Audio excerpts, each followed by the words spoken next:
the record button. As I said, we're recording this for educational and promotional purposes. And let me bring up our outline here, and let me add you, Bill, to the Okay. co-host as well. Make co-host. So you can let people in if they're Sure. as Graham and Michelle have been doing. Okay. Okay. So hello, everyone. Welcome. I'm Edwin Rutch, Director of the Center for Building a Culture of Empathy, and I want to welcome you to this introduction to the Empathy Circle and the Empathy Circle Facilitation Training.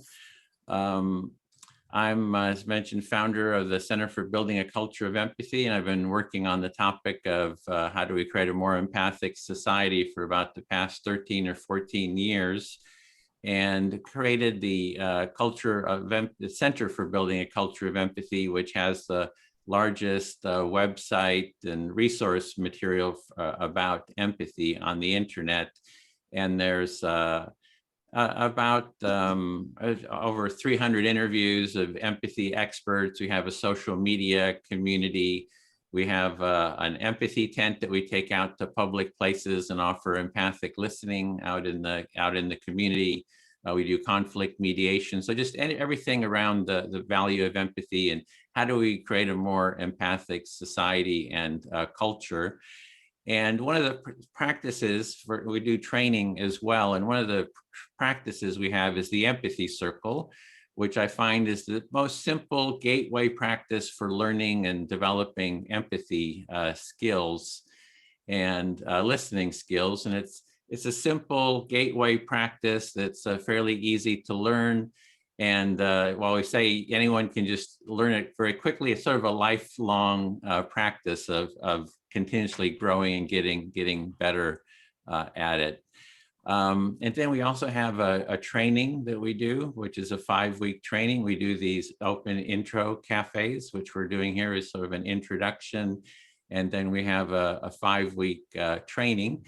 And let me just show you what our agenda is for today. Looks like people are still popping in. Let's see, where's our, okay. Oh, where's my agenda show? Oh, just there we go. Who's hiding? So this is our agenda. We're going to go for about 2 hours. We're starting with the welcome, which I'm doing right now. We're going to go through and just hear from all the participants, your name, your location, why you're interested in empathy circles and the training. Then we'll just quickly review the training, give an overview of the website, to have some time for questions and answers. And then I'll show a video of a 6-minute how-to take part in a circle. Hopefully you had a chance to see the material beforehand, but it's okay if you haven't, because we'll be reviewing the how-to. Then we'll go into an empathy circle and you'll get a chance to practice. You'll get to practice and learn how to take part in empathy circle. And then we'll have a full group debrief and after that. So with that, so we just now want to go, let me put the question into the chat here, our question. So this is for about 30 seconds. Just your name, your location, and why you're interested in the Empathy Circle. And I'll just model it. I'm Edwin Rutch. I'm located here in the San Francisco Bay Area. And I'm interested in the Empathy Circle because I think it's the simplest gateway practice to fostering empathy skills. And I would like to teach everyone in the world how to do this one simple practice. That's so. And then Graham, do you want to introduce yourself and then call on people? Okay, thank you. So I'm Graham. I'm from Windsor in Ontario, Canada. I'm not a Canadian though, as you can probably hear. And my interests in the Empathy Circle are to do with personal development, personal empowerment, developing confidence, and various other things that are allied to feeling confident about where you're at and what you're doing. And so with that, I am going to call on people, and I'm going to call on them from the bottom of my screen upwards. And the bottom of the screen is still moving because people are entering the group. So let me start with MZ. MZ, would you like to check in?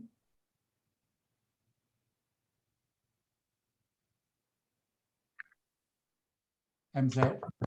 So MZ, let's move on. I'm then going to ask Trevor. Trevor, can you check in? And Veronica will be next. Hi, good morning. My name is Trevor from San Francisco, and I was intrigued by the title, Building a Culture of Empathy. I just wanted to check out the group and see what it was about. Great, thank you, Trevor, and welcome. Thank you. Veronica, you're up next, followed by Mac Hawk. Hello, my name is Veronica. I'm from South Carolina. When I saw the Empathy Circle, it made me think of something that would help me professionally and personally, because I do work in customer service, and being empathetic to my customers, I believe is something that will help me grow as a professional. Thank you, Veronica. I don't think you'll be disappointed. So somebody's just dropped out again. Rodriguez, you're up now. Can you check in, please? Yes, I'm sorry I'm late. I was working in the garage.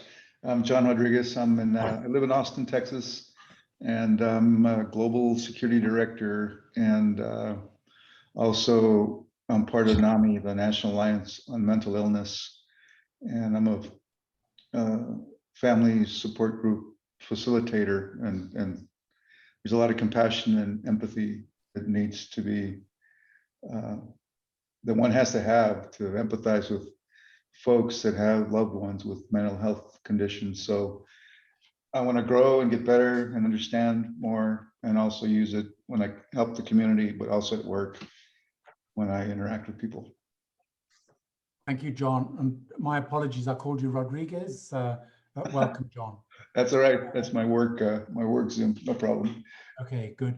Altonya, would you like to introduce yourself? And followed by Donna. Hi, everyone. My name is Altonya Sheppard. I am from Philadelphia, Pennsylvania.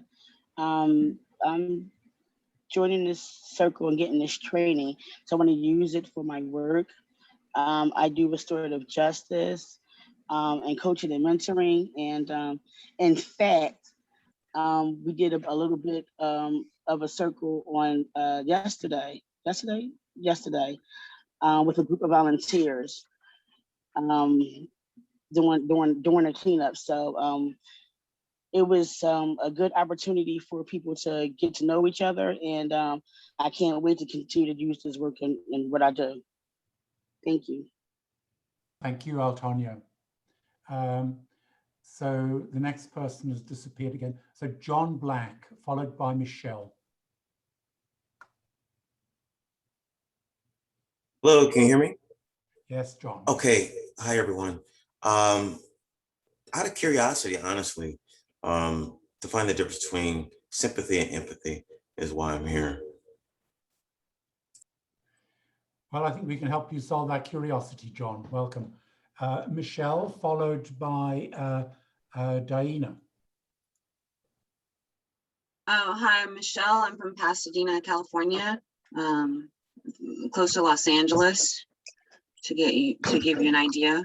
And John and I are actually on this call together, and so we have a lot of conversations around empathy, and discussions around empathy. And so when he found this, it just seemed so apropos for us to be on the call and to hear what other people are talking about around the topic of empathy. So, and we're really interested in how we can infuse it into our society. Welcome and thank you, Michelle. and to Diana, followed by Michelle from Ireland.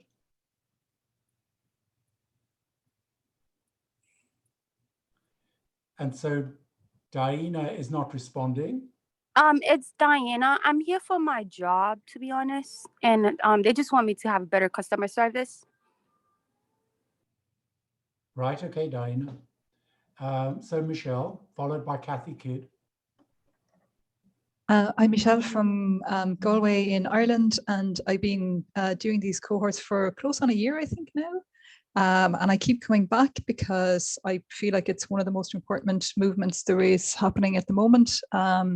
And it intersects like all areas of society. And my own personal reasons is like within our family, we've had a lot of suicide, and I'm like very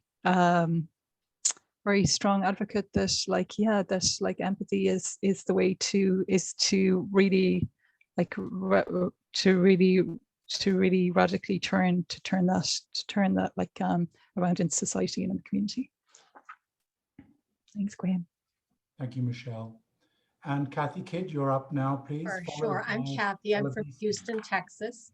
And I'm interested in maybe using this with volunteers that I work with once a month to have an empathy circle. So I'm here to check that out. Welcome, Kathy. And Ola BC, followed by Trevor Keeney, please. Hello, everyone. My name is Olabisi Adibao from Lagos, Nigeria. I'm interested in this training because it will help me career-wise as a social worker and personal-wise. Thank you. Thank you, Olabisi. And so Trevor, followed by Dwayne. Hi guys, my name is Trevor. I am in sales in Chicago, Illinois. Empathy has always been something I've been really... We have to go a circle until after the class. We have to say what we learned. So therefore, I have to pay attention. This is ridiculous. Okay. Diana, can you switch your... Yeah, she just did. Yeah. Thank you. Sorry for the interruption, Trevor. That's all right. That's all right. I've always been interested in empathy. I have a huge perspective on how to handle with people. I have a psych background. And in sales, especially now, I think it's super important to have the skills of empathy, emotional intelligence, and curiosity. So here to kind of broaden those skills a little more. Great. Welcome, Trevor. So Dwayne, followed by Vicki Brewster. Hello, my name is Dwayne Hearn. I'm from Los Angeles, West Los Angeles, but I live in Las Vegas, Nevada now. And I was actually trained in doing this type of activity when I was in high school, with the federal mandated busing program in the United States. And so I was trained to do this LA Unified School District program. And I think this is really important. And I'm currently retired, and I work with the community service fraternity at UNLV, University of Nevada, Las Vegas. So I'd like to bring this training to my chapter, but eventually our entire fraternity. Thank you. Great, Dwayne. So Vicki, followed by Bill. Hi, so I'm up in Montreal, Canada, originally from the States though. So I'm an import here for about 22 years. I'm a social worker, former therapist for 24 years. I do loss and grief coaching now. I'm an author on that topic. I'm also an artist. As you can tell my background, I'm pretty creative. I believe empathy is really important. I'm an empath personally, as well as being an intuitive. So I need to be able to work that into what I do, as well as, you know, EI, and kind of being able to use that all together. So thank you. Thank you, Vicki. So Bill, followed by Mina. Hi, I'm Bill Filler. I'm a retired special education teacher. I worked with emotionally disturbed kids and also kids on the spectrum for about 40 years. I've been involved with the empathy circles, both doing trainings online and also doing street actions, going out with the tent with Edwin for about 3 years or so. Thank you. Thank you, Bill. So Mina German, followed by Gabriella.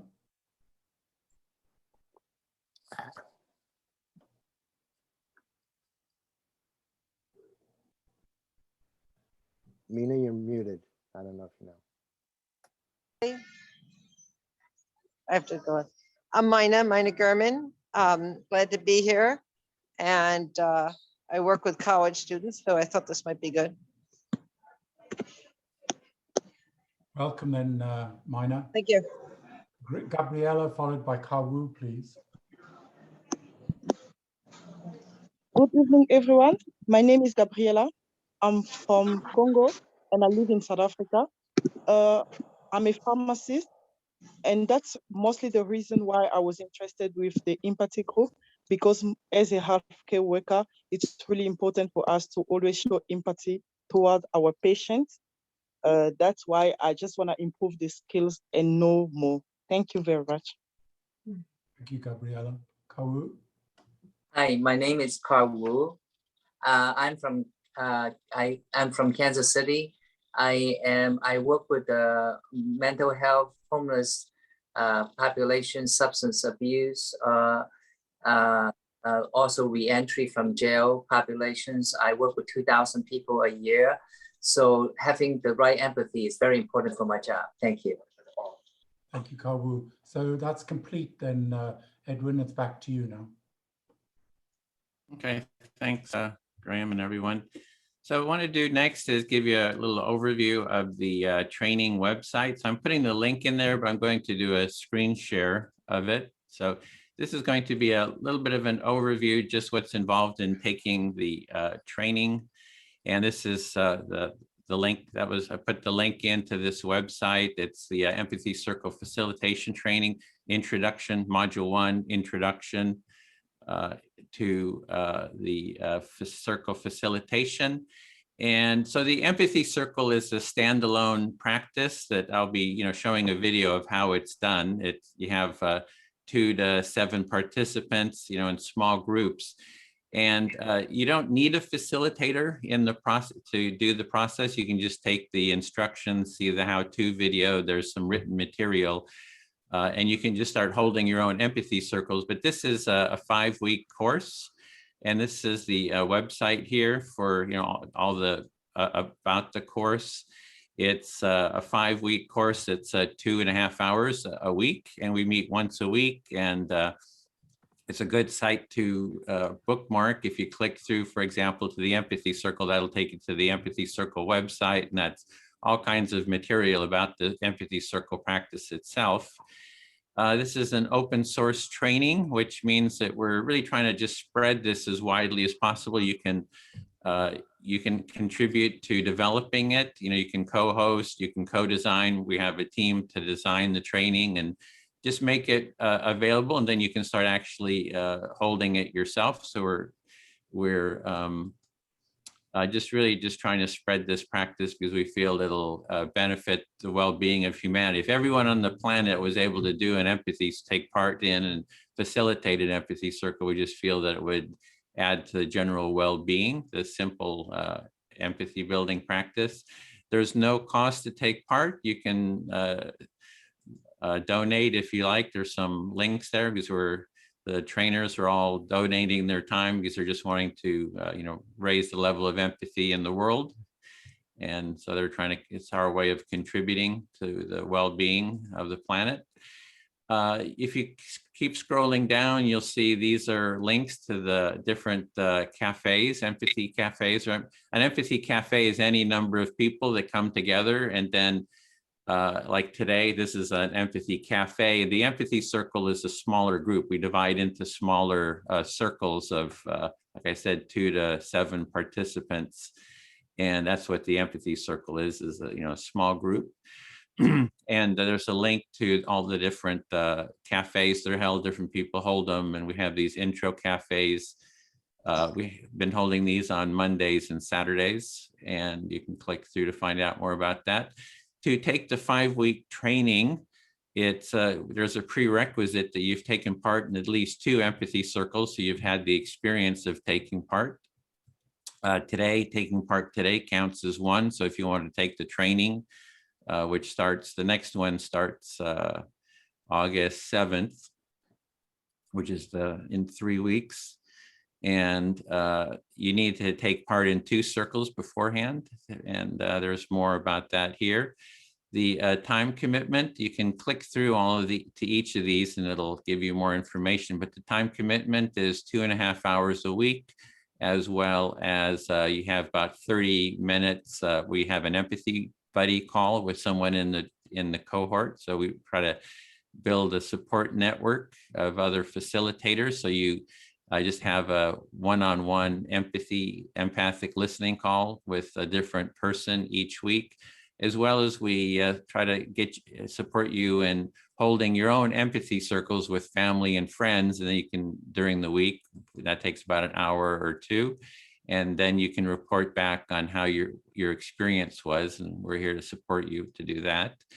The training path, first you take part in a couple empathy circles. You can, and then you take part in the training, which is 5 weeks. And you can take the training multiple times. I mean, there's people who have taken it, 5, 6 times. So the first couple times you can take as a participant, then you can take it as a trainee. So you actually start presenting parts of the training. And the goal is to, after 5, 6 times taking the training, you become a trainer of it, and you can start training others in how to facilitate empathy circles. So we're really trying to scale this up and, spread the training as widely as possible and support you and being able to train others in your work, in your community, if you're in a nonprofit, etc. We have 2 cohort series. There's this 12 is one today. It's on Saturdays. We have, maybe 4 or 5 open intro empathy cafes like today. And then once we get 22 participants, we form the training for 5 weeks. You can see it. Hopefully we'll have enough participants by August 7th. We try to get 22 participants per cohort. So then we'll get started with the training. So if this time slot works for you, this is the cohort that would be good for you, and you can just click through and there's links to how to sign up for the cohort. We have one cohort starting next Monday. If you've already done 2 empathy circles and you want to join that one, it's going to be a little bit larger cohort. I think we have about 24, 25 participants in that cohort, but we could take 1 or 2 more. And so you can click through here. You can see the full outline of what's coming in the Empathy Cafe, and in the training.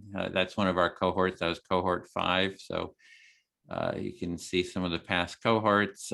All the session materials is here. Each of the 5 sessions, you can click through and see what's involved. And then there's other references. The values of a culture of empathy. So the empathy circle fits into a larger vision of raising the level of empathy in society. And we call that a culture of empathy. So how do we make a culture that values empathy? And so there's a lot of other references, material here that you can click through, and also some websites, the Empathy Circle website, Culture of Empathy site, our Facebook community, the Empathy Tent, which we mentioned that we take out into public spaces to offer listening, and a resource empathy magazine. So there's like over 8,000 articles that we've curated in the past 10 years about empathy.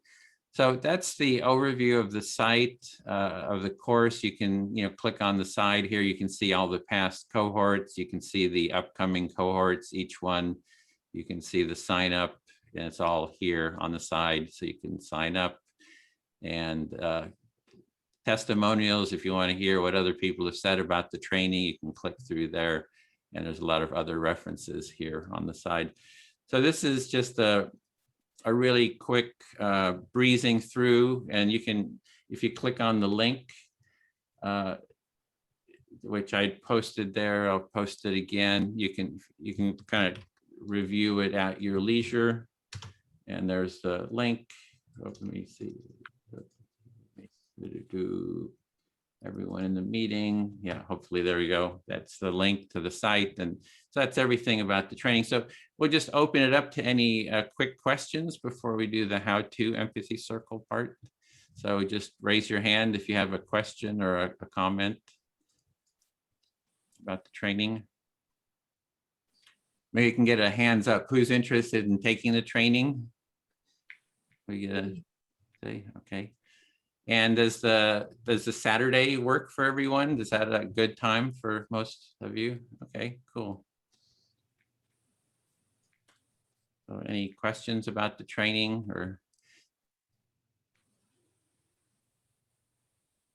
Okay, if there's a lot of people with video off, if it's possible to have your video on, it would be great to see you as well. It kind of helps with the, you know, with the connection, with just being able to see everyone. And okay, so if there's, give it one more second here, just raise your hand if you have a question. If not, what was that, Rao, or was that a question? I saw a hand go. I don't know if you were just moving. Yeah, I was just moving and I wanted to check with you if you had yoga or meditation or something like that as part of this course.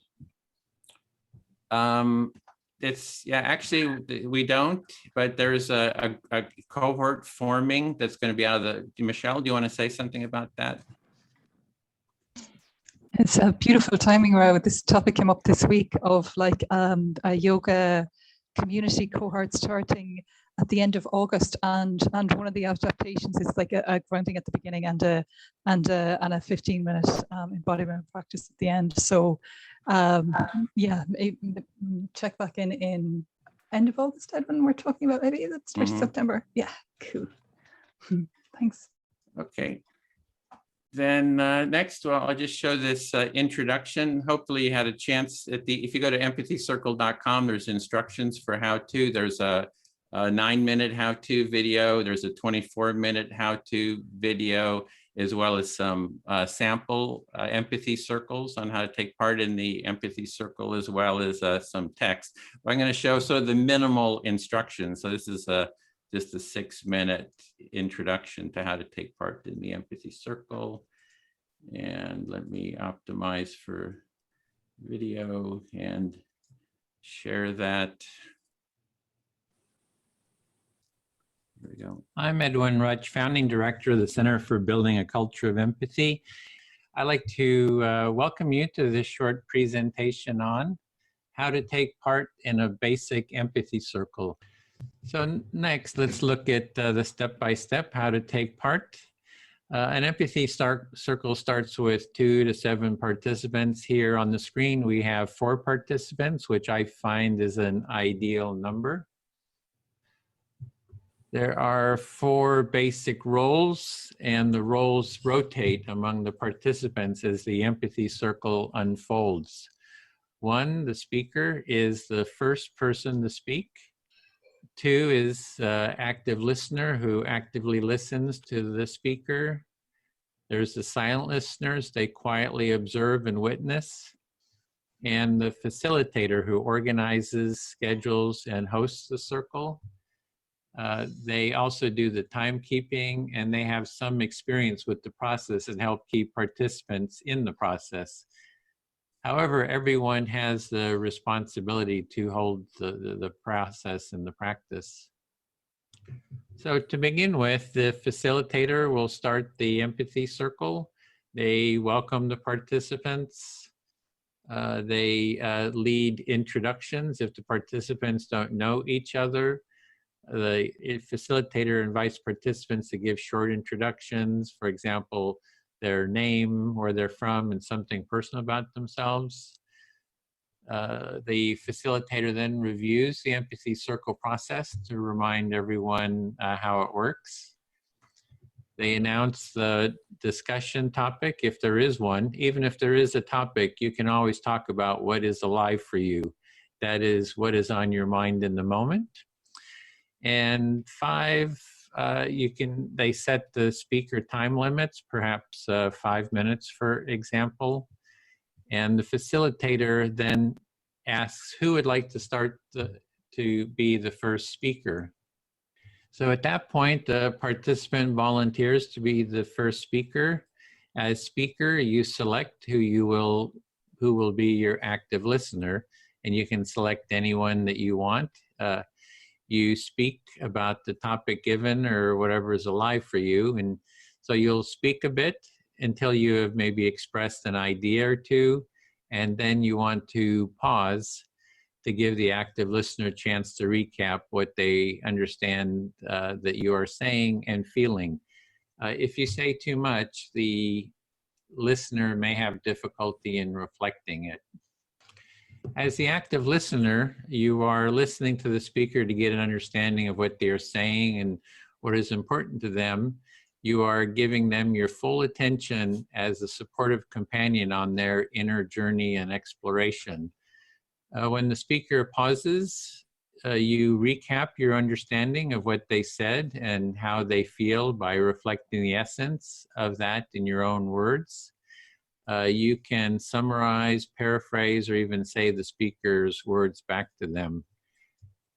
Even though you may have a strong impulse to respond with your own ideas, judgments, analysis, advice, and sympathy, or even questions, resist the impulse to do so because these common responses block the speaker from moving along their internal journey.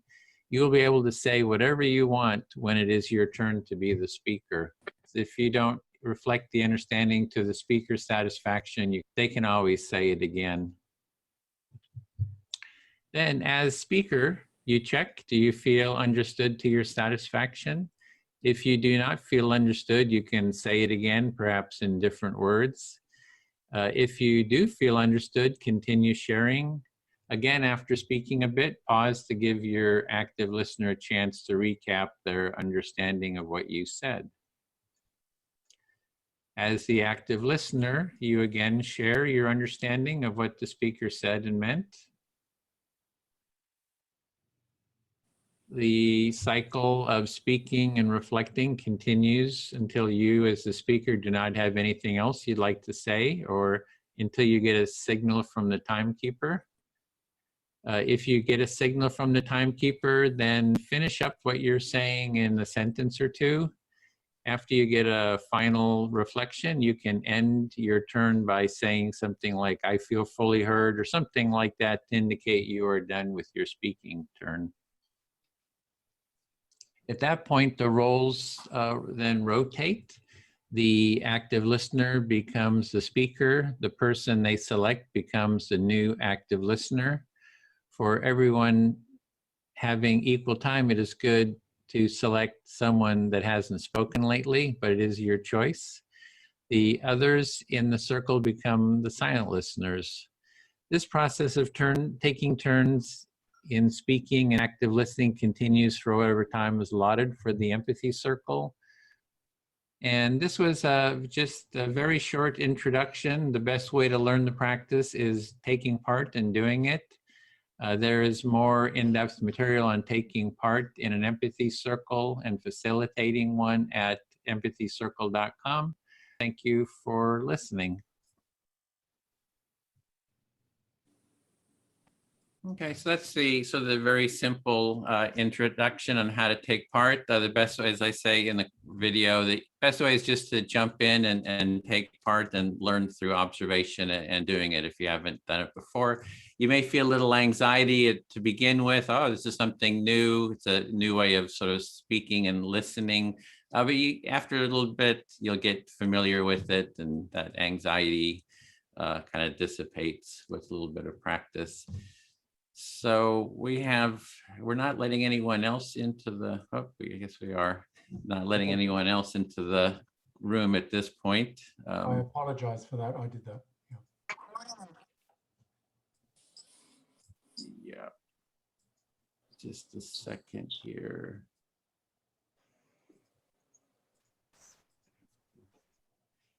Yeah, at this point, we usually close the room, about 20 minutes into the process. Some people were trying to join, had dropped out and joined again. So we try to get you back in if for some reason you drop off the call.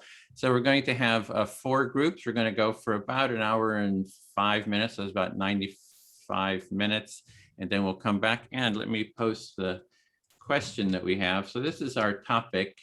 is why are you interested in empathy, the Empathy Circle, and taking the facilitation training? Or you can talk about anything that's alive for you. You know, talk about your work, your family, your relationships. So you're always open to talk about whatever's you know, alive for you. We're going to have 4 circles. One is facilitated by Graham, one by Bill, and then one by Michelle, and one by myself. And we're ready to go into open the rooms. And there we go. See you in the rooms, and one will stay here with me. So one group will stay with me here.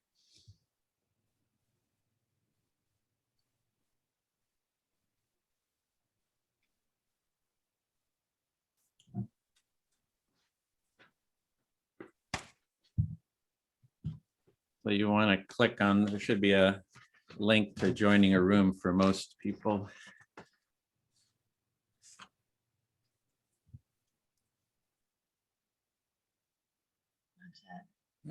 Okay, so let's see. I think Veronica, there you go. And Maya, if you click on the link, there's you'll be going to room 3. And if you can turn your video on too, Maya, that would be helpful. Okay, so we're ready to get started. We're going to have 4-minute turns, and let me bring up my stopwatch. Got to bring that up. Stopwatch, I'll set that for 4 minutes.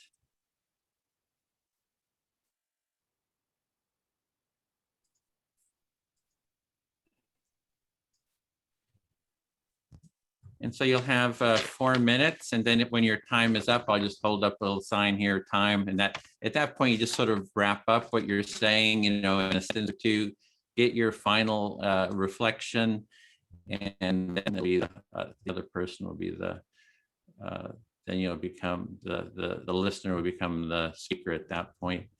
And move that person.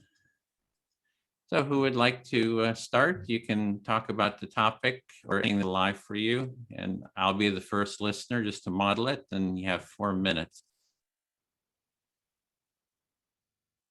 John, is that? Yeah, I'll go first. Okay, I'm listening. Good. So, as I said in the intro, besides helping with mental health support groups, I conduct internal investigations, and anywhere from sexual harassment, people stealing or threatening somebody, anything that can happen within a business.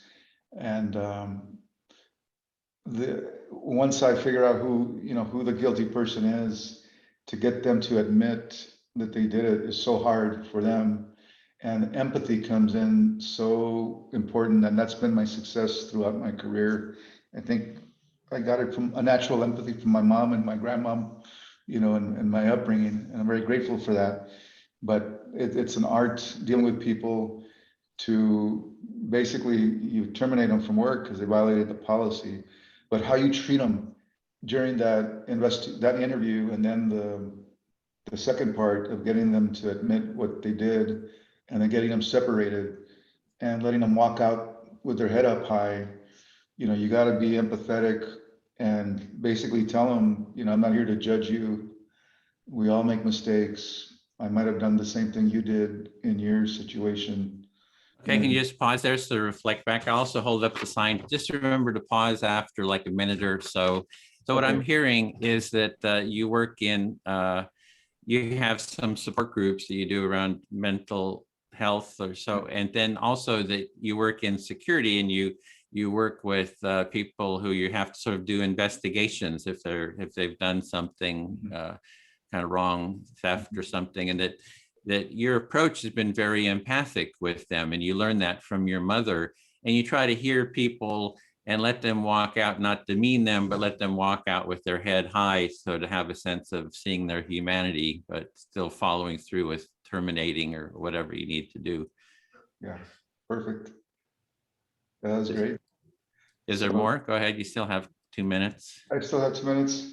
And I teach that to all departments in the company: human resources, ethics and compliance, the legal department, because they all do their own investigations.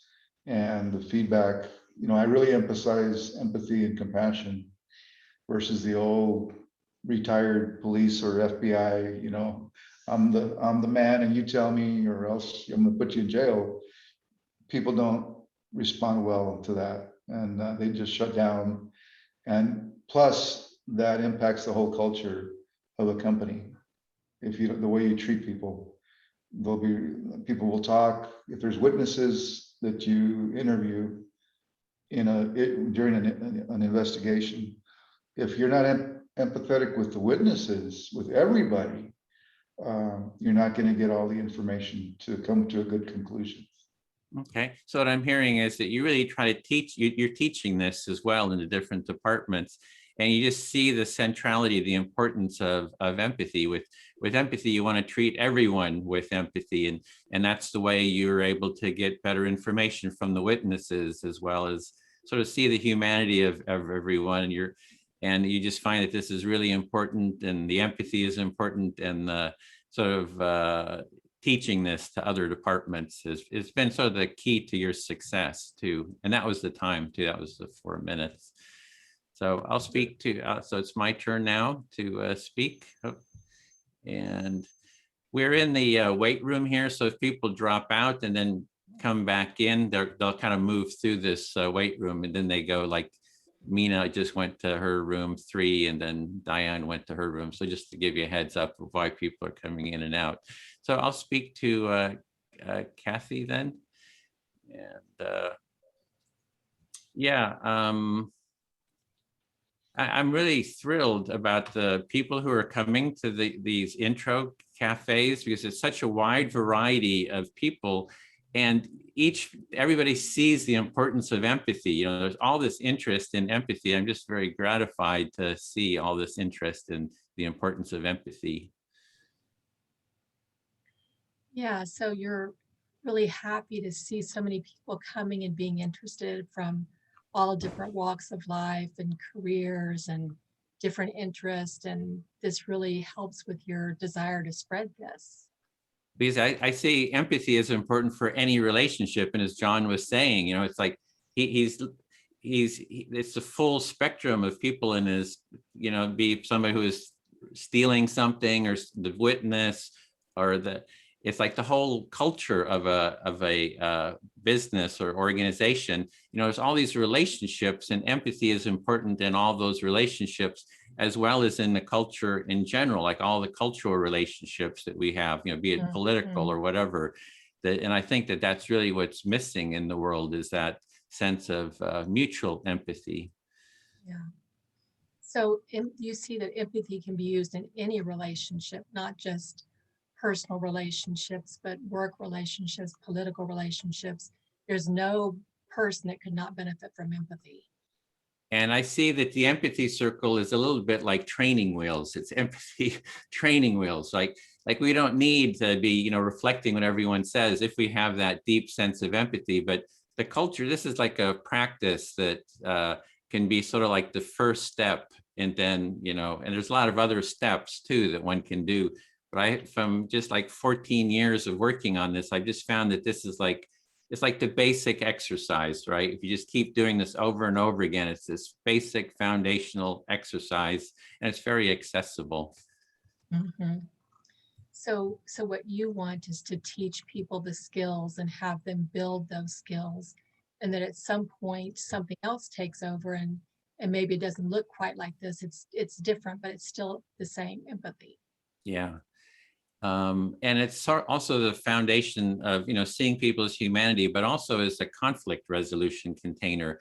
If you bring different people who are in conflict into an empathy circle, it slows down the conversation. People can really hear each other, and slowly the knot of the conflict kind of unravels, and people start seeing their kind of humanity, and then, solutions can form out of that.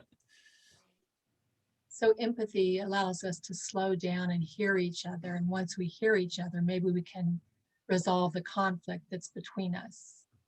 And we've done that with our empathy tent. We go out to where there's these demonstrations, the political left, political right are there. we try to listen to both sides and then bring them into the tent to listen to each other, and had some real success with that. And there's a documentary about it called Trump Phobia, What Both Sides Fear. So if anybody wants to check that out, you can, do a Google search do a search on YouTube, and you'll see some of the video of that. Right. So this isn't just theory for you, you have actual practice in it. In fact, there's a documentary about it. And I feel very deeply heard. Thank you, Kathy. Good, good. All right, Dwayne, would you like to hear me? Okay. Is there a subject or just anything we want to talk about? So It can be anything that you want to talk about, or in the chat, you can see it says, why are you interested in empathy, the Empathy Circle and the training, but it's open. It's totally open also. Gotcha. I'll stick to the topic at hand. So Dwayne, I'm interested in empathy because I belong to this peace group, and I want to bring to them something that will allow us to hear each other, because peace work can be very difficult, especially in today's divisive climate. And we're supposed to be nonpartisan. So I want people to have a place to come and kind of untangle all those knots of partisanship.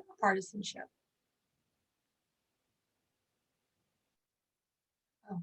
You're muted, Dwayne. Hi. Understanding, if I understand what you said correctly, you're involved with a peace organization, or an organization that seeks to bring peace, spread peace in the world. And it's supposed to be a nonpartisan organization. And and during the course of the discussions, there's a lot of challenges that come up, and you're hoping that bringing empathy, this practice, to your group, that would help facilitate the process of make it easier to talk about peace in your organization. And make it easier to talk about peace, but also part of the organization that we are is being the peace we want to see in the world. So this would allow us to really help people be heard, maybe see where they're not being peaceful, where they might need to see something differently, so that they continue the work and able to grow themselves in the process.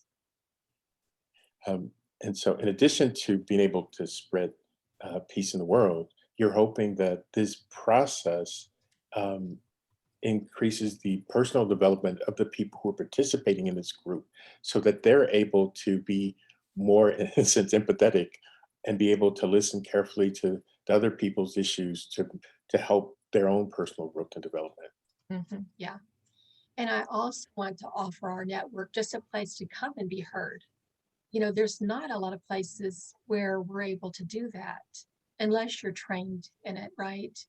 I mean, who wouldn't want to come and have somebody listen to them for 5 minutes about whatever they want to talk about? So it's a service I want to offer to our network. And additionally, you would like to provide this as a service to the people in your network, so that they'll have an opportunity to feel like they've really been heard on whatever they'd like to talk about. Yes.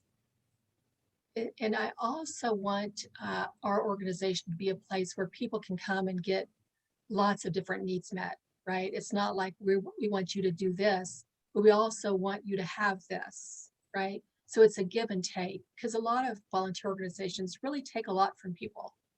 And so we want to give back also. And again, additionally, you would like to be an organization where people like yourself who've been volunteers are able to not just give, but also receive the benefit of participating in this type of activity. Yeah. Thank you. I feel heard. I couldn't hear it. She's fully heard. She's Thank fully you, heard. Dwayne. So it's Yeah. your turn, Dwayne. Thank Select you. someone.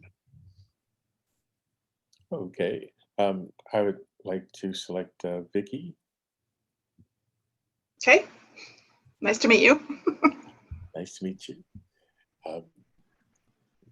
My name is Dwayne Hearn, and I'm going to speak a little bit about why I'm involved in the Empathy Circle cafes and eventually facilitation training. So you're going to share, oh, was that a pause? Sorry. Yes, that's okay.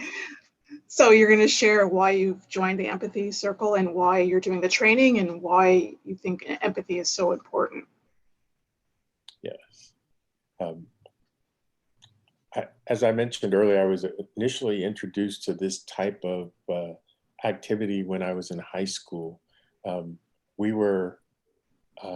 was 1975, and it was when the federal government finally made an attempt to implement the famous Brown versus Board of Education decision to integrate school. So this came up for you back when you were in high school during a time of, sorry, the name of the case I remember was Brown versus, I forget, sorry. Brown versus Board of Education to be against. Thank you. And so that's why you're interested in this. Is that correct? Yes. And I had I was fortunate enough to be one of the students who were chosen at my school to go to a 6.5-day retreat to receive the training and then work with other students who would be, in a sense, ambassadors for students who are going to be receiving, students who are going to be bused into a new school. So you were chosen to basically mentor others on this topic and to do the training. Part of this Brown versus Board of Education. Yes. I'll clarify a little bit. Part of the federal government mandated program to integrate schools, and through the LA Unified School District, I was chosen to participate in the training as a peer educator and mentor. So you were chosen as part of this project, sort of, I'm sorry if that's not, maybe not the right word, to help mentor others on that particular subject. Yeah. And so that's where I developed my initial interest. I've been involved in doing community service, volunteer work since I was in 4th grade. And everything that I do is a part of my overall goal for my life. I like to make sure things are aligned. My goal is at the end of my life, I'd like to think that I made some type of contribution towards the betterment of humankind in some way. So since you were a young child, since 4th grade, this has been something that's important to you, giving back, providing volunteering, giving back to community, and you want to finish your life doing that, kind of a legacy is how I would interpret it if I got that correct. Yes, basically. And as a part of that, I'm currently retired. I'm involved as an advisor to a community service organization called Alpha Phi Omega. We're the largest college-based community service fraternity in the country. And my goal is to introduce this to our chapter, but eventually introduce it to our entire organization over time. So you're retired and you would like to take this, good, I can stop. No, you just finish the reflection, then you'll become, yeah.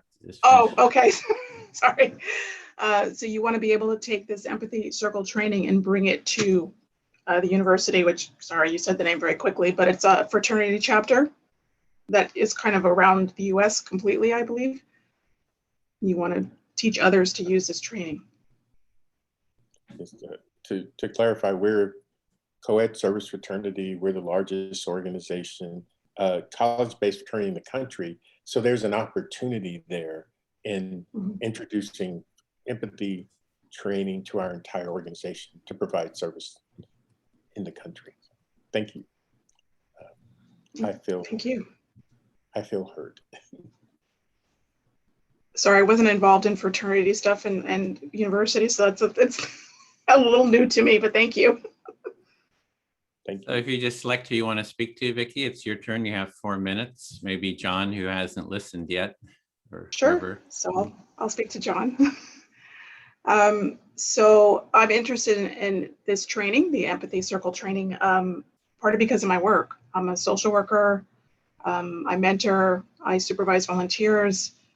My area is loss and grief. And I think one really needs to have empathy and really be able to listen to others, considering the topic.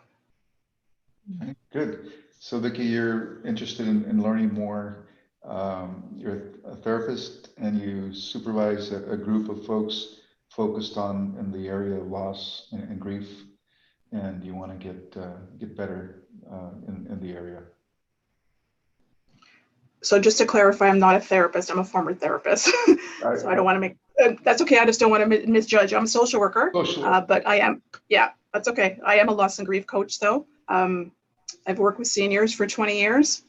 And actually most of my clients during that time were Holocaust survivors. And empathy and compassion and really being able to listen to them, active listening was very important. Oh, that's impressive. The majority of your, I guess the elder population is your specialty, and a lot of Holocaust survivors. And that's extra important to be able to have empathy, to work with that group. Yes, thank you. Going forward, I'm looking to do more mentoring of youth and other people who are social workers or other professionals that would like to learn more about loss and grief. And I think by taking this Empathy Circle training, I can use it to empower and train others to be open to the topic of loss and grief. Okay. You want to help youth and other social workers to help empower them to be able to use the skill set with loss and grief topic. Yes.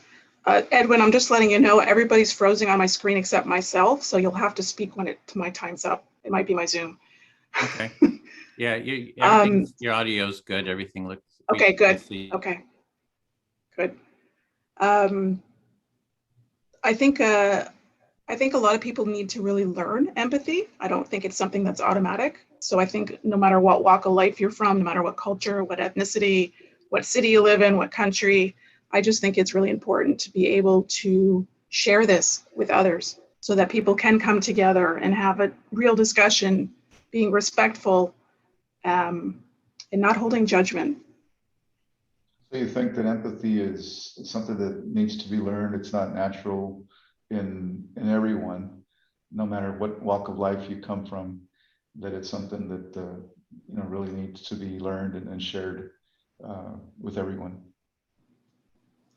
I would just clarify the one piece. I think some people have a tendency to be more empathic. Others, I think it needs to be fired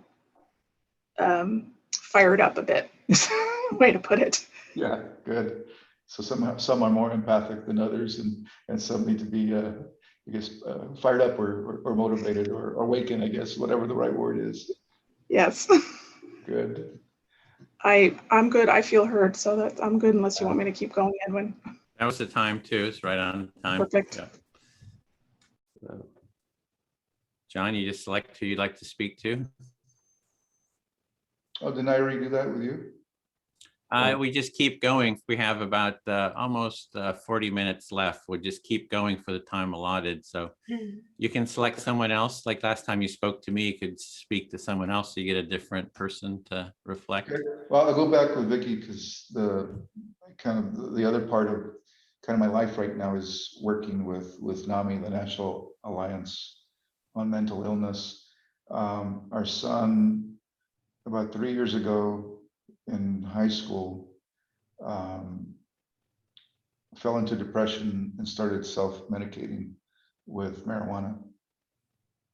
And I'll stop. I'll give you a break if you want, or you tell me to keep going. I'll break there. No, that's I should kind of let you all know I'm a post-concussion symptom person.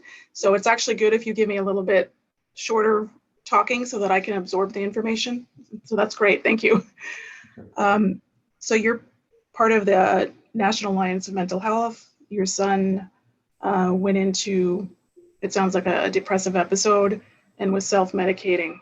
So I'm interpreting that this is a pretty important topic for you. Yeah, very much. This was probably his sophomore year in high school. Then he kept using all the way through college to his sophomore year.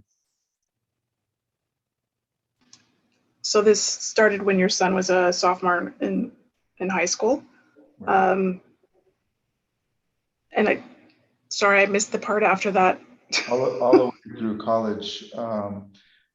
And what he was doing was smoking stronger and stronger THC concentrate. And the last year or so, he was vaping THC cartridges, which was like 80%. And I smoked in high school and in college, and I enjoy it, and I was looking forward to doing it when I retire. But this changed my perspective on marijuana. So your son kept using right through college. Sounds like stronger doses of it. Besides smoking it, turned to baking it himself, making his own form of marijuana. Yeah, well, you can buy the vape cartridges, and it triggered a manic episode his sophomore year, and he ended up in the mental hospital for 2 weeks. Okay, so his sophomore year in college, I want to make sure I got that correct. Yes. Mm-hmm. He ended up being placed for having a manic episode. Yeah. Triggered, I'm assuming triggered by, I want to make sure I heard that part right, triggered by the use of the drugs. Yes. Yes. And the psychiatrist said it's either something called cannabis-induced psychosis or bipolar 1 disorder. So the doctor, when he was impatient for his behavior, they were trying to decide whether it was bipolar disorder or, and again, I apologize, I missed the beginning part of that. Cannabis related to the drugs. Yeah, cannabis-induced psychosis. Yeah, that's good enough. So since then, it's going on 3 years of our journey of his recovery, and it's been a struggle. But NAMI was a lifesaver, and I'm giving back to the community. I went through their facilitator training, and so I lead sessions for families that have loved ones with a mental health condition. So because of what happened, you're choosing to give back, and you feel that NAMI did a lot for you and your family. So you're leading your own discussion groups to provide a service. Yeah, to help. Yeah, thanks. I felt heard. You did great. Great, thank you. Sorry, you have to remember, I know everybody's face is frozen. So for me, this is pure listening.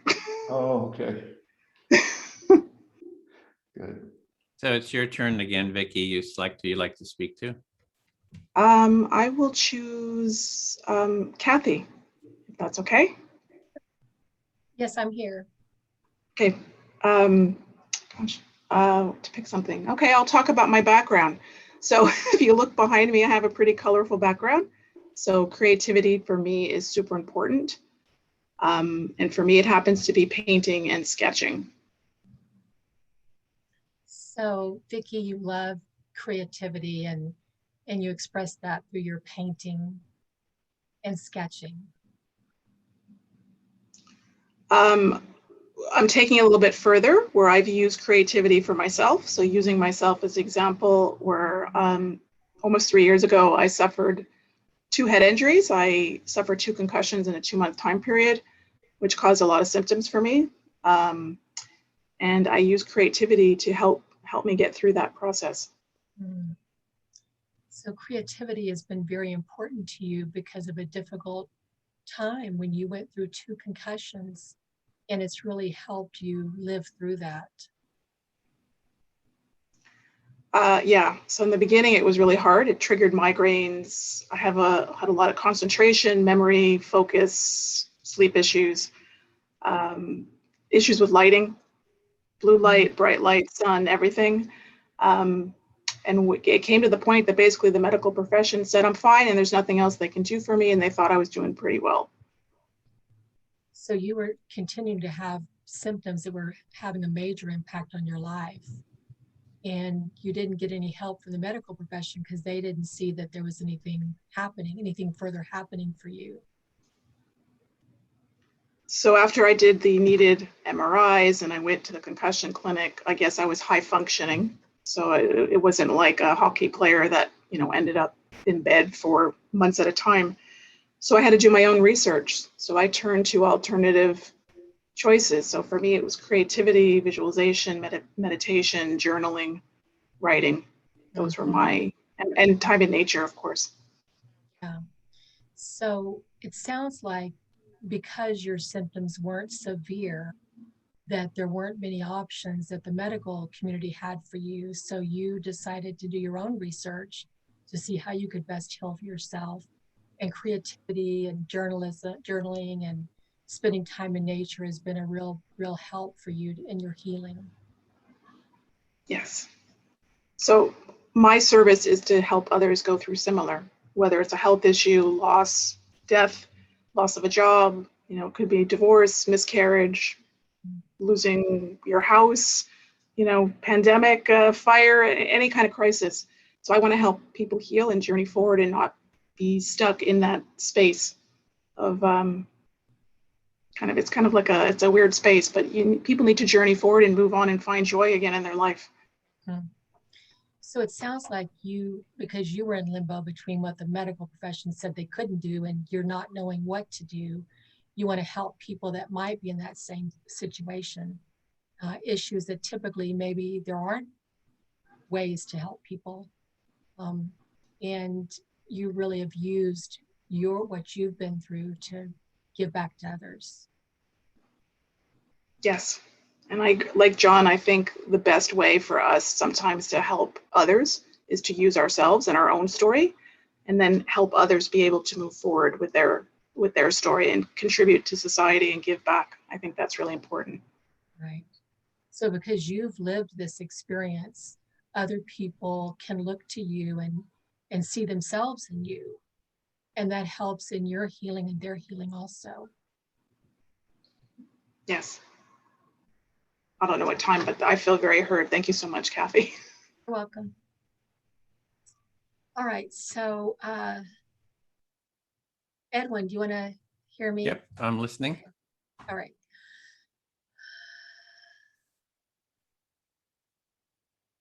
So I'm very inspired by the people on this call, the larger group and the smaller group.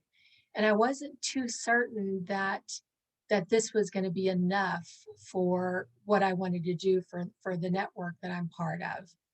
And now I'm thinking this might be a perfect fit. So when you first came into the group, you weren't so sure if this would sort of work for you, but you're finding you're very inspired, and this might be a good fit for what you'd like to do with your peace group. Yes, yes. And Edwin, I've been following you for years and years and years, ever since you started this, and I've never gotten involved. I've been practicing nonviolent communication for a long time, so I was focused there. And empathy is just so important in NVC. And I think it's the frosting on the cake for NVC. So you've been following my work for quite some time, and you have been involved in NVC, and you're seeing that empathy is like this frosting on top of the NVC cake. Yeah, and nonviolent communication is very hard to teach other people. It requires a lot of commitment, and I think I'd lose people if we tried to do that, or even if we brought on different speakers every month. So this to me is like ideal. It's simple, it's easy, everybody benefits from it. So you're mentioning that NVC, it takes a lot of study and a lot to learn it, and that you're sort of appreciating the simplicity of this practice. Yes. And the beauty of listening to somebody else and really having them feel heard, that's as rewarding as being heard.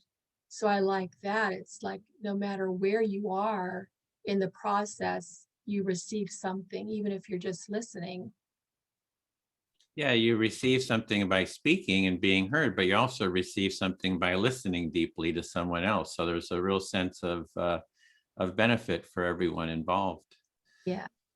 And what I want to do for the organization right now is create community. And you create community by getting to know people. And it just in this short time we've been together, it feels like I know a little bit about everybody and some pretty deep stuff we're sharing. So you'd like to foster, create more community in your organization, and you're seeing how already you're seeing the community developing. You're learning something, meaningful from about each person here, and that's creating community. Right. And, we hear about the beloved community, all the time, or, depends on what you read and what circles you travel in. But so this is like fostering beloved community. Anybody can be a part of this. Anybody can speak. Anybody can listen. It benefits everybody. So I love that about it. It's egalitarian and inclusive.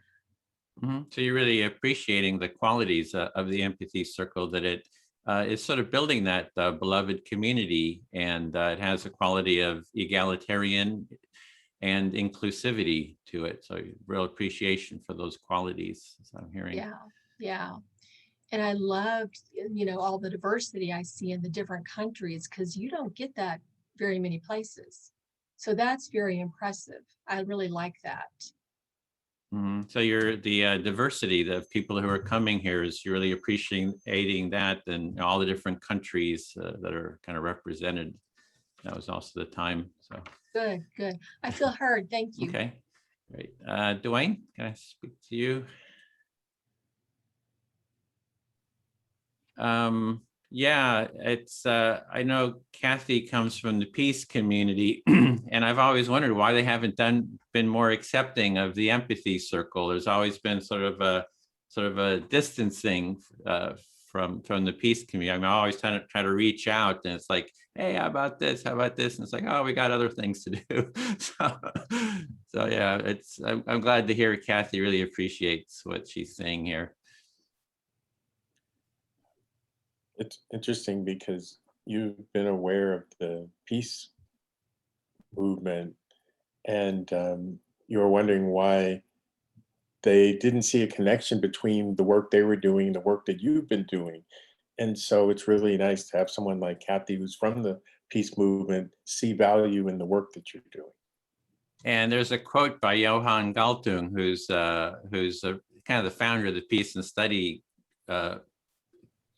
programs in the university, and he's got a formula for peace, and he says peace is resolving conflict with empathy, creativity, and nonviolence. It's a never-ending process. So I think that what is missing from the peace movement is the empathy component, and that's really what we're focusing on, is empathy. Empathy is so important.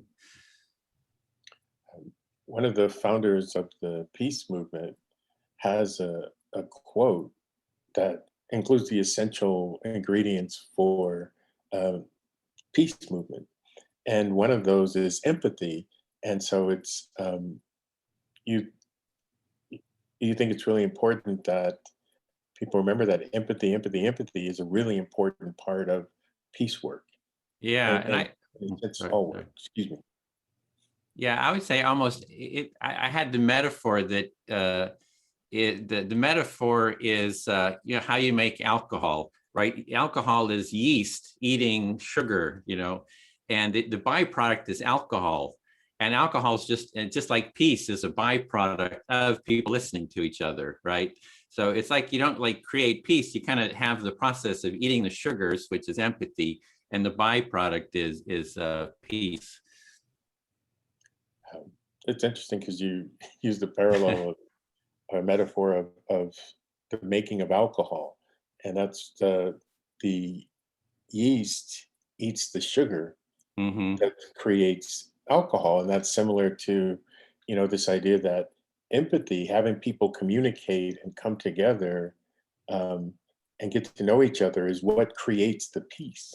Exactly. Yeah. So I kind of enjoy that little metaphor. And then I've been to, I think, Kathy's Peace Alliance, and I did mention the Empathy Circle, and Dennis Kucinich, who is running for mayor of Cleveland. And I sent him an email and said, hey, we're here to help with your campaign. We'd like to bring empathy practices, to your campaign. And I've got lots of ideas on how to bring empathy into a campaign, and I think it could really bring, if a political campaign would put empathy at the center, it could really transform, I think, like the city of Cleveland, which is what he's really wanting to transform, bring these practices into Cleveland. You've been to some of the Peace Alliance activities, and there's a politician, former presidential candidate, Dennis Kucinich, who would like to, who's running for mayor in Cleveland, who would like to transform the city of Cleveland. And you think one of the really cool things that you could bring to a political campaign to really revolutionize it is empathy circles, people, really speaking and listening to each other, and how powerful that would be in community building. Yeah, I had thought of running for office. I was going to add empathy to my middle name. So it's going to be vote for empathy and really make the empathy as a core practice in the campaign. And all the campaign workers would be learning how to do empathy, and then they would hold community empathy circles. So I think it would be really, so anyway, those are just some ideas that really excite me. You actually had an idea of actually changing your middle name to Empathy, and then running a political campaign and having your main plank of your platform being empathy. And the people who are working on the campaign focus on empathy. And you thought that was a really cool idea. It's something that you played around with for a few times. Yeah, I feel fully heard. Thanks. You're welcome. This time I will pick John to listen.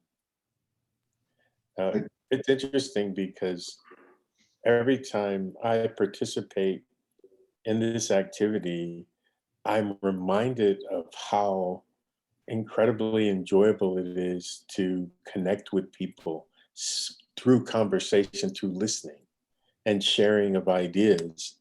And I'll pause there.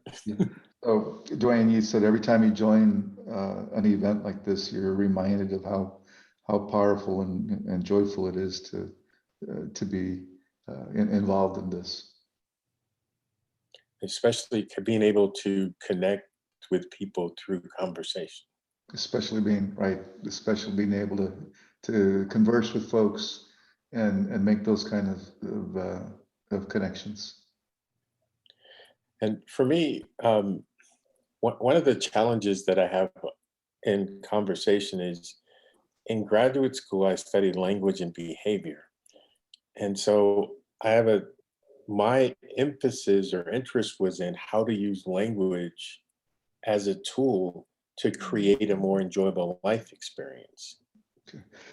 I'm gonna have to take a pause, everybody. My son is in the middle of a potential episode, and I've been getting texts, and I'm not on my top of my game. I'm focused on him, so I felt really bad with the previous exchanges I had with the group that I can do a lot better than that, but I'm zoning in and out, and it's not fair to Dwayne or anybody else to do that. So I apologize. I got my phone here with some messages that I need to monitor in case I need to peel away. So I apologize.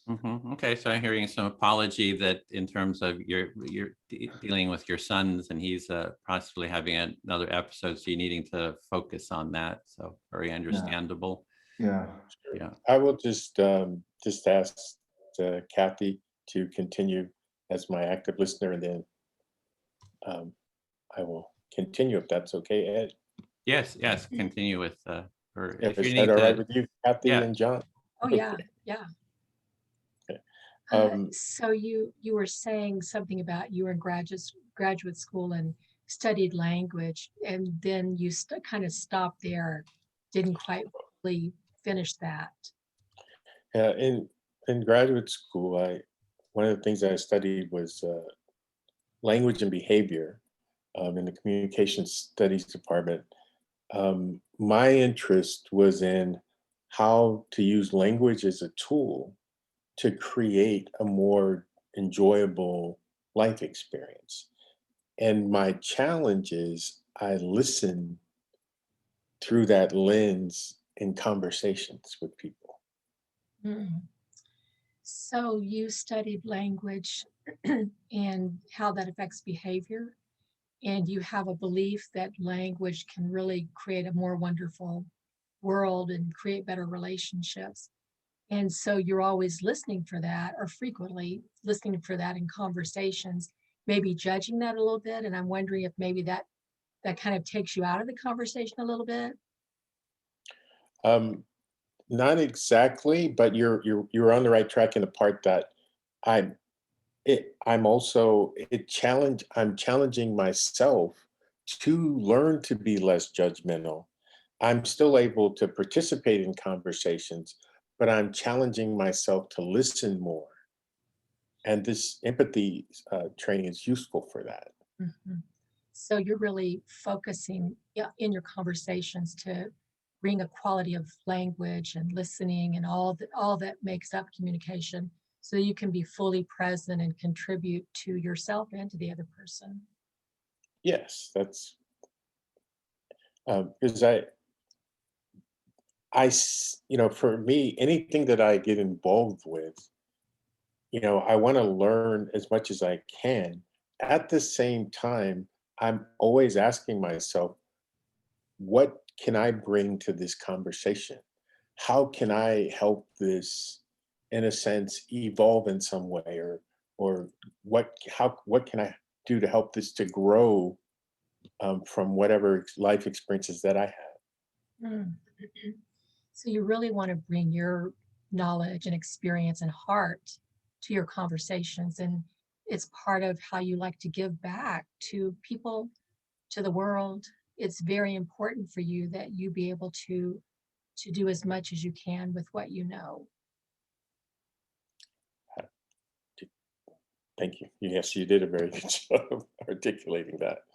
And so this is really good for me because I've been on this journey of learning to be a better listener for a while. And it's a journey that I'll be on for the rest of my life, to learn to be less judgmental and to just listen, and then see if there's a way for me to contribute to that conversation. Mm. So you continue to want to be the best person you can be and continue to grow, continue to contribute, and you continue to challenge yourself. It's like, how can I be a better person in this conversation? How can I contribute the most I can in this conversation? Thank you. I feel fully heard.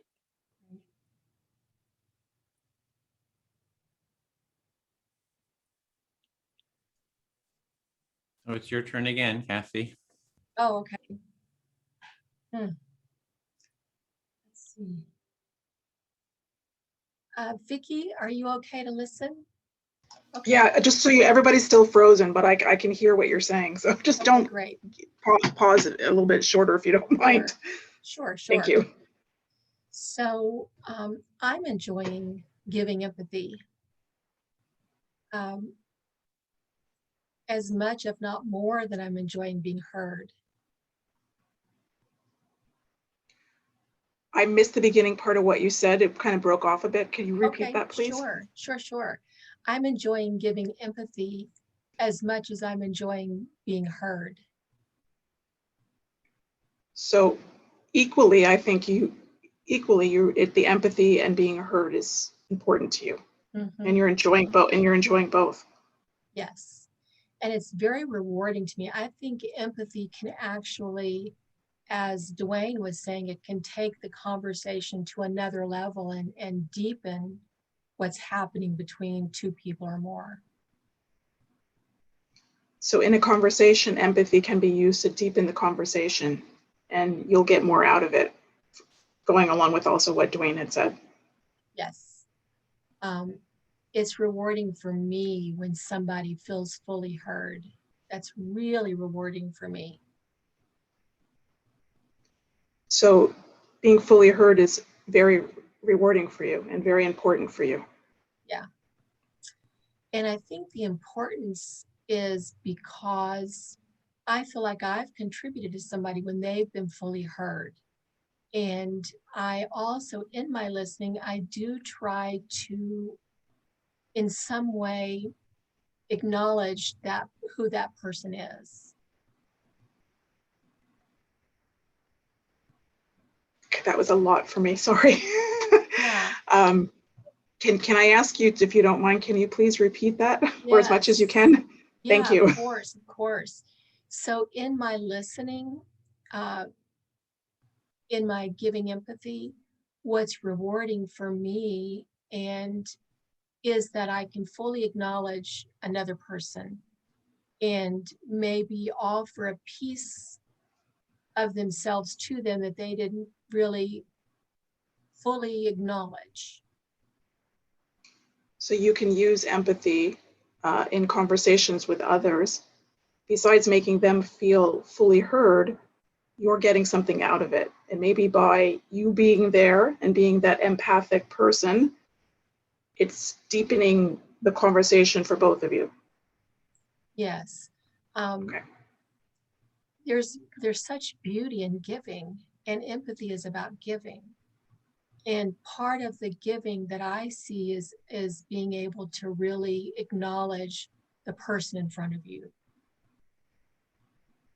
So giving is important to you, and you feel that empathy is a great way that you can give. And it's acknowledged by both parties. Right. Yeah, I'll tweak that a little bit. I think part of the beauty in empathy besides what you reflected, which was accurate, part of the beauty is that I can acknowledge another person. So even though I'm reflecting what they're telling me, I also want to acknowledge who they are by what they're telling me. So acknowledging whoever you're speaking to is as important as you being empathic and giving to that person. Yes. And there's a beauty or a synchronicity in that process. Yes. Yeah. I've never been able to do this with people that are polar opposites in my thinking. So this would only work with somebody who's usually more aligned with you in your thinking process. Yeah. Well, I don't know if it'll only work. Heretofore, I have avoided that. I walk away from those conversations. So you walk away from conversations where you don't think it's going to be beneficial to both of you. Mm-hmm. Yeah, so I judge them and I say, isn't that interesting? And I walk away. So you feel you're judging the other person, and it's better just to walk away. Yes, I feel heard. This is really hard, only relying on listening. I have no facial expressions at all. You're doing great, Vicki. This is a test. This is a real test for me. Thank you. You can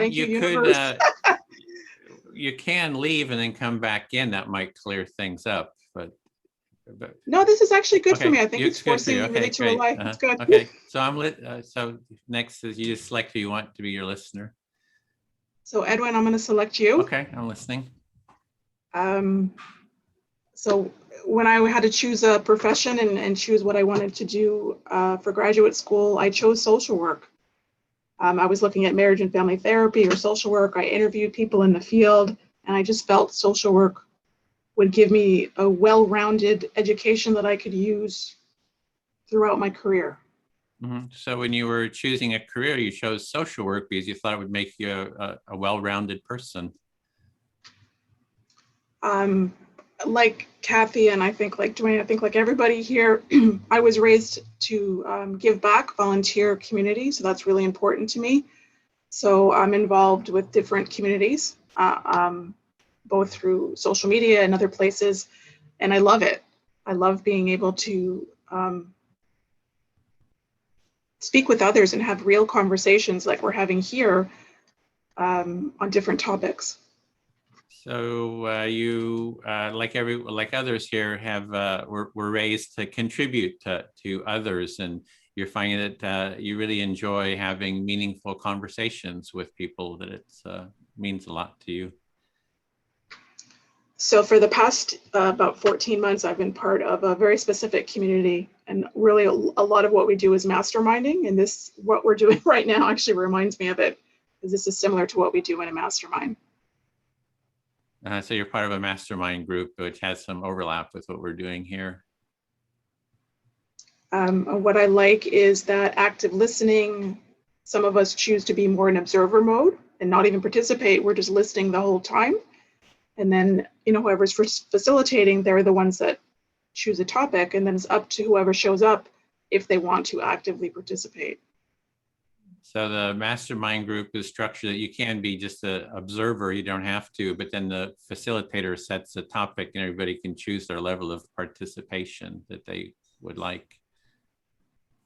And this community is not just masterminding, we also are looking for long-term friendships, long-term relationships, both business and personal.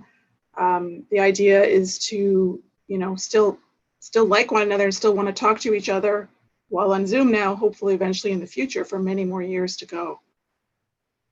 So one of the purposes of the mastermind group is to enjoy the conversations, but also develop relationships for the long term.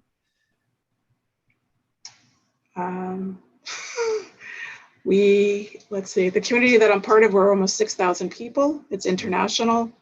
So when we get on masterminds, you know, I might be Canada, somebody else is Ireland, could be South Africa, could be Asia, Philippines, you know, Western Canada, US, we're all over. So it's nice that it's international and everybody's very accepting of one another.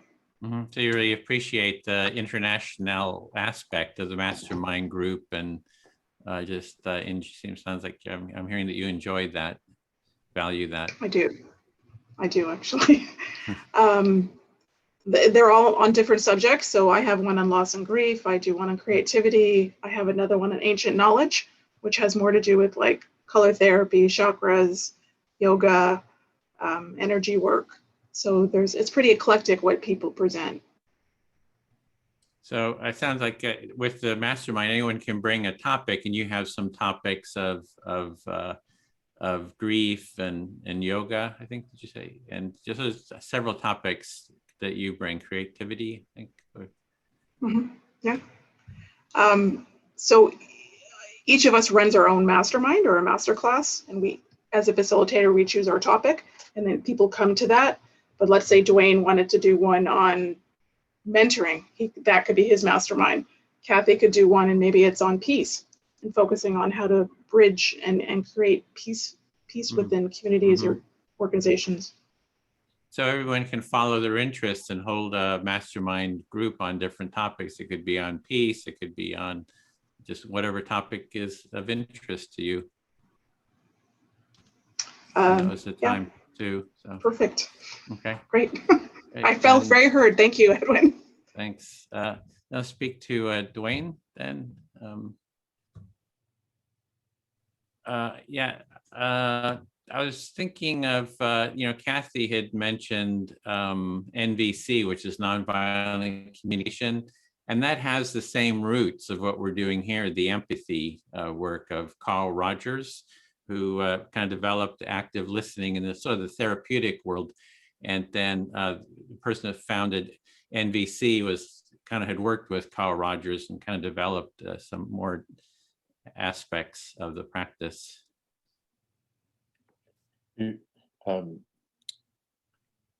Earlier, Kathy had mentioned NVC, nonviolent communication, and you were thinking about the early days of that and how it evolved from the same person who was one of the pioneers in empathy Carl Rogers, and one of his mentees, or a person I think a mentee Yes. who worked with him, created the nonviolent communication movement.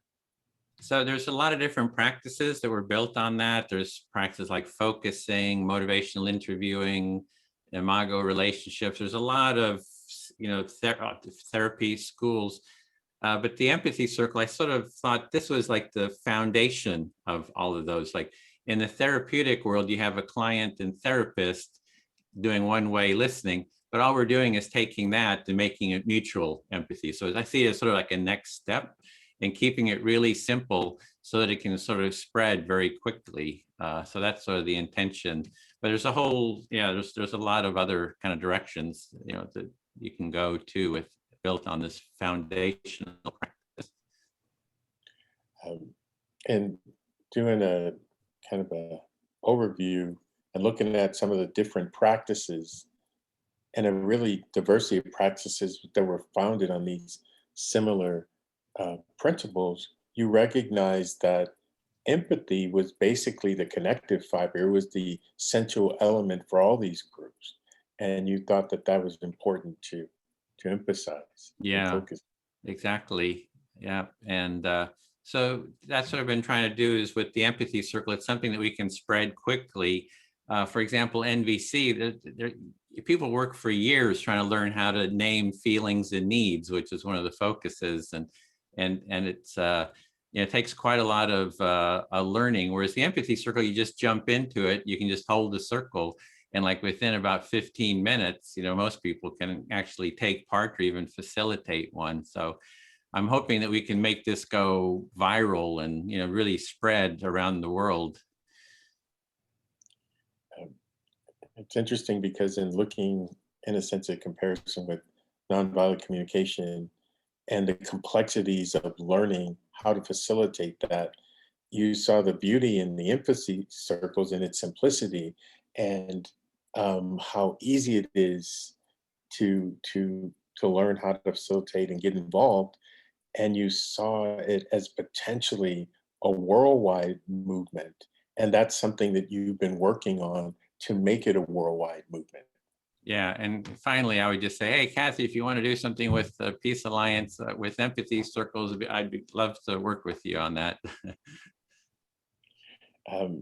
Recognizing the opportunity of having someone like Kathy, who's involved in the Peace Alliance, here in this conversation, you think it's a great opportunity to reach out to her as an extension of the Peace Alliance and hopefully do some work together in the future.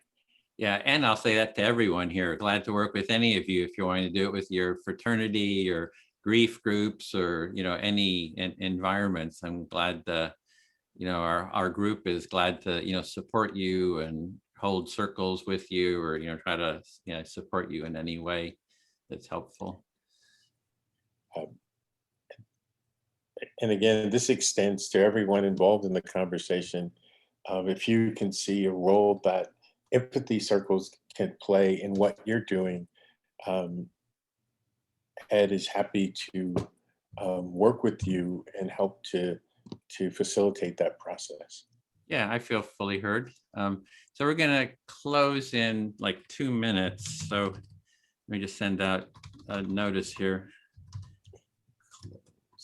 Excuse me, Edwin, I called you Ed, so I hope. That's fine. I usually go by Edwin, but that's fine. I'll make sure I call you Edwin in the future.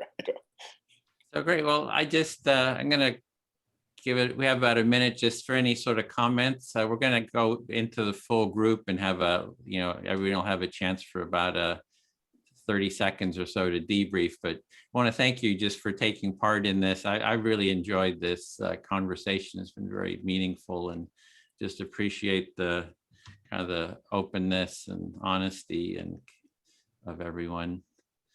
So I don't know if you want to say anything or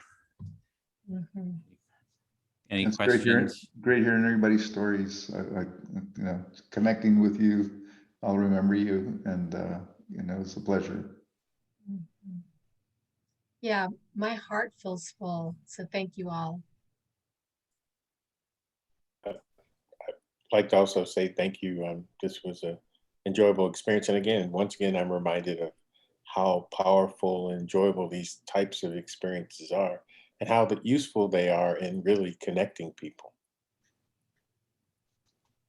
I'm just going to say ditto because I loved what you all said, and I very much enjoyed this, and I can tell you've all done this before. You're all very good.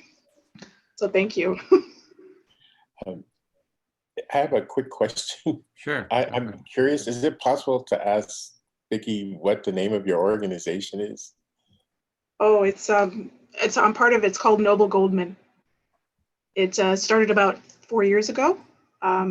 The founder is based in DC, he's still an IT person. He's the one that's created the platform where we all meet.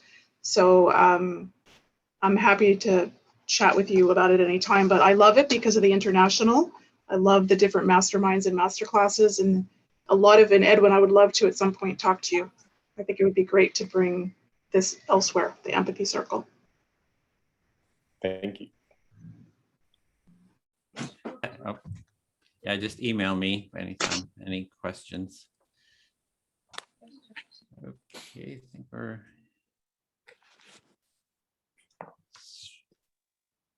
So welcome back, everyone. Let me just post again. Oh, let's give it a second for everyone to get settled here. I'm going to post. We have 15 minutes to do a quick debrief, and I'm going to copy the question into the chat. My computer's going a little slow. So we'll just take 30 seconds to share any learnings or insights from the Empathy Circle. And we'll just go around. Bill, do you want to start and then call on people? Would you be willing to do that? Sure, I'd be happy to. Well, I just want to express, and I find myself saying this every time, but it's always true, my deep appreciation for the people who came here and took a chance and shared and really expanded my experience. You know, I'm always enriched. And so I really want to thank the people that came to the group, and I hope to see you guys later in other circles. I'll just go around my screen. Vicki Brewster. Yes, hi. Hi. So I this is my first time here, so I can tell you I very much enjoyed the small group I was in. Loved it. I loved just the whole process. I love the active listening. I love the observer role, and I loved the person being able to talk really, even though we had a topic, we could talk about what we wanted. And I really got to know people, considering it's the first time I've been here. So I really, really appreciate this experience. So thank you. Great to have you, Vicki. Dwayne. As I mentioned in our smaller group, I'm always reminded of how enjoyable it is to have conversations with people and to learn from other people, and how that helps make me a better person when I have an opportunity to engage in these kinds of conversations. So thank you. Thank you, Dwayne. Great to see you again. Kathy. Oh, yes, I agree with what everyone said. I just feel very, very touched, very happy. My heart is full, and I'm looking forward to doing more of this. Great. Looking forward to seeing you. John. It's great to be with folks that have courage and also know that we can all get better. And it's just wonderful to be surrounded with folks like that. And I think that's missing in the world. And hopefully we can, one person at a time, we can get as many as we can to those 2 points, to be vulnerable and to be open and to, try to want to improve themselves and help others. That's the other thing. I think that there's a common denominator with all of us, is that we want to help others. Thank you, John, and thanks for your help in doing that. Veronica Gonzalez. Yes, this is my first time here. I enjoyed it. I learned that maybe I should probably have been more entertained so I can be a better listener. But it's okay. That's why we're here to learn, right? But she had a good time listening to everybody. Good. Thank you. Sure. Graham. Thank you, Bill. Well, it was a really, really good experience. We were open and vulnerable, and there was also, dare I say it, there was also some degree of validation and therapy involved in our session today, and that was a good experience for us all, I think. And I thank everybody who participated. Thank you. Thanks, Graham. Trevor A. Yes, this is my first Empathy Circle, and I felt that it really reinforced for me that listening is a key skill to having empathy for others and creating a culture of empathy with others. And the active listening and being able to transcribe what others have said over and over again built up that listening skill. It's a good format. Great, thanks, Trevor. Rao. Yes, sir. Basically, it's I don't know. There's a misnomer, or the way like they talk. Everybody says go to a psychologist or go to counseling. I think this is a much better format than spending your money. Basically, that's what I feel. Great. I hope you saw Edwin's smug smile when you said that. Great. Michelle.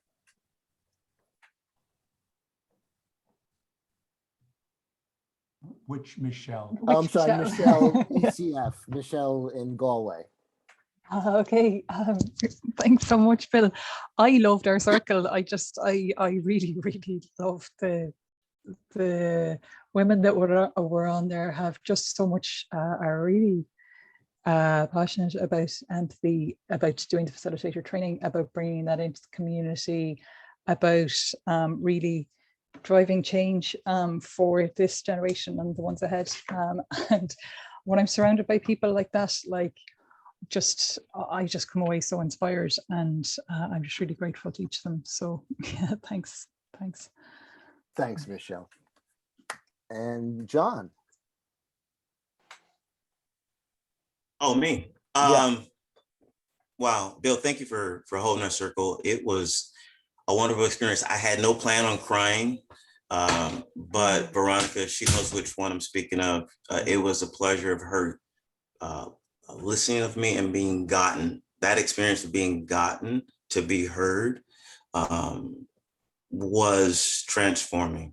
And I thought I knew a lot about listening, empathetic listening and things of that nature, but there's so much more to experience that you can impart on others and encourage and invite them to see what's available for them to get as well. In the, Bill, how do you say it? In the experience of empathy. Sure. Thanks, John. Great to have you here. Stephanie. It was fascinating to me. The similarities amongst 4 people who've never met, and to be vulnerable and trusting enough to just open up and talk. And then the validation gotten from being heard was just a tremendous, wonderful experience. Thank you. Great. Glad you had that. And now the other Michelle. I believe John's partner. Hi. Hi, sorry. I took a bathroom break, so Oh. I apologize. Are we sharing the experience that we had in our breakout? Exactly. Yeah, it was amazing.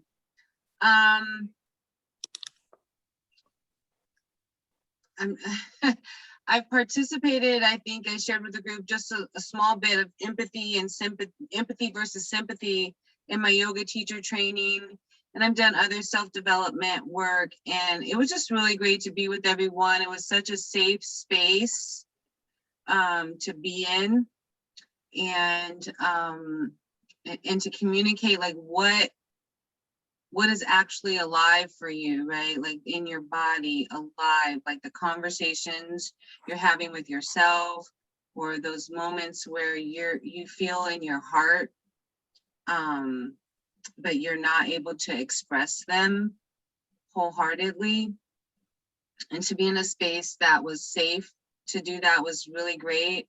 And not only that, but also the feedback that was given such that we all win at this journey of looking for and exploring what empathy is. So I think that the honesty and the authenticity of the feedback was just really, really great, so that we can all be with each other and be with what it looks like to provide empathy to other people. Thank you, Michelle. Thanks for participating. Thank you. Great to see you. Olabisi.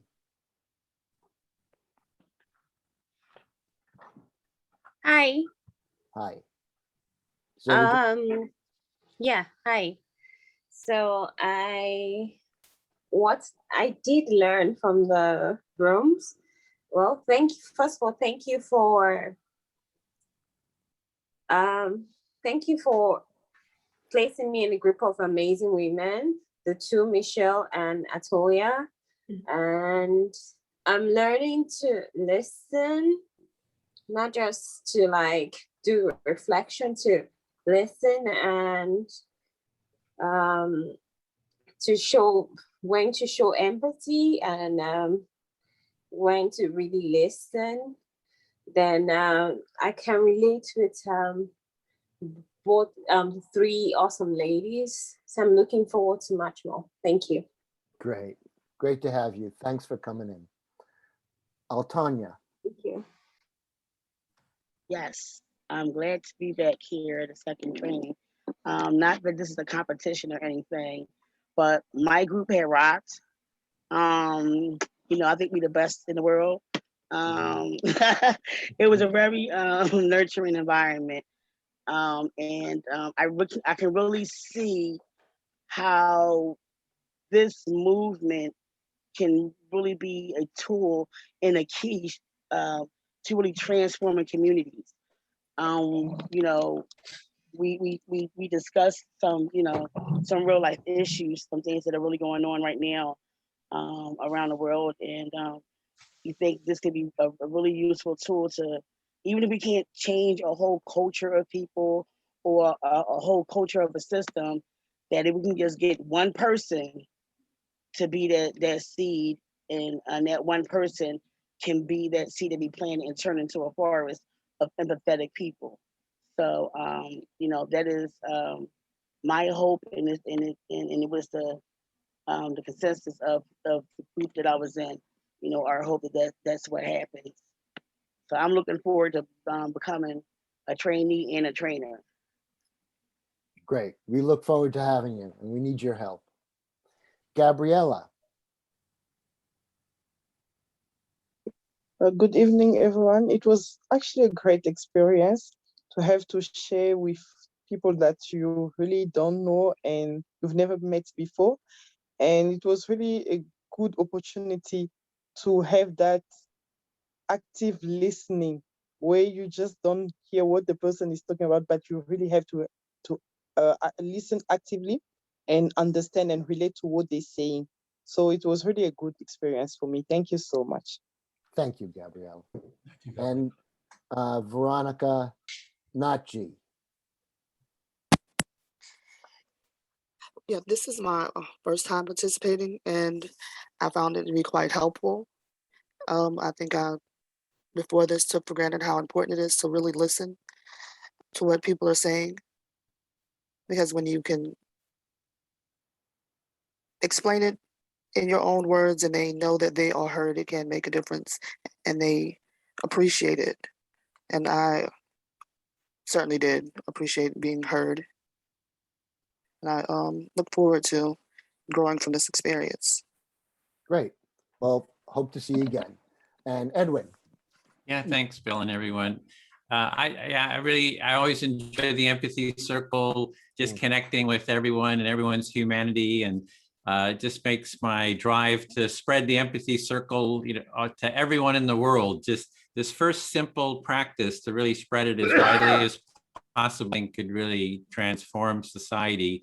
And I think it's very spreadable in the sense if we had Joe Biden and the politicians, for example, doing this publicly, if we have Oprah and some sort of movie stars or so, they're just doing it, that by observing it, you learn the practice by observing. So if we can get high profile people to model it and do it, it could help spread it. So, and we do it here at the grassroots, just circle by circle, spreading it through different organizations. And so I'm going to put a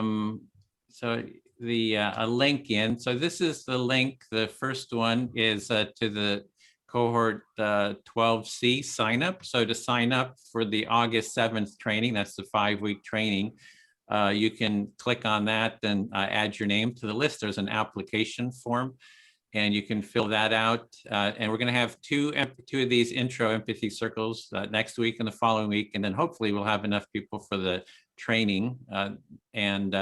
If you're wanting to jump in right away and you have Mondays available and you've done your 2 pre-circles, 2 practice circles, we have a cohort on Monday that's starting next Monday, and that'll go for 5 weeks.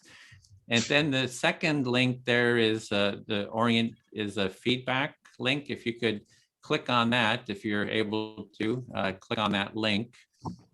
I'll just give you a second to click on that. That's please fill out the training orientation feedback form. If you click on that, and you'll see your feedback on the introduction. So that's harvesting your feedback about the experience today. You can go in and add your email. So that's a way for us to stay in contact and your name. So we can add you to our email list. We have a support email list. We can add you to that, and you can unsubscribe if you don't want to be part of that, or you can set it to a digest setting. So it's just a way to stay in contact. We'll ask you about if you want to take part in the training, and so it's just a good way to keep in contact. So with that, I think we're just a minute over our time. And we'd like to end with our jazz hands, just saying goodbye. If you have your camera on, if you can turn your camera on, just so we can have a group portrait. Yay. And we'll hope to see you next week or in some of the other circles. And thank you so much. So grateful for your participation. So thank you. Bye for now. And facilitators could stay back. Thank you for Thank this. you. Bye-bye. Bye. Bye. I'm leaving in 2 time. seconds. I just want to get these windows open for the feedback forum and stuff. Yeah, there you go. If you need to do that. And that's 2. Okay. Y'all enjoy the rest of your weekend. Thank you. All right. Take care. See you soon. Take care. Bye. Bye. Bye.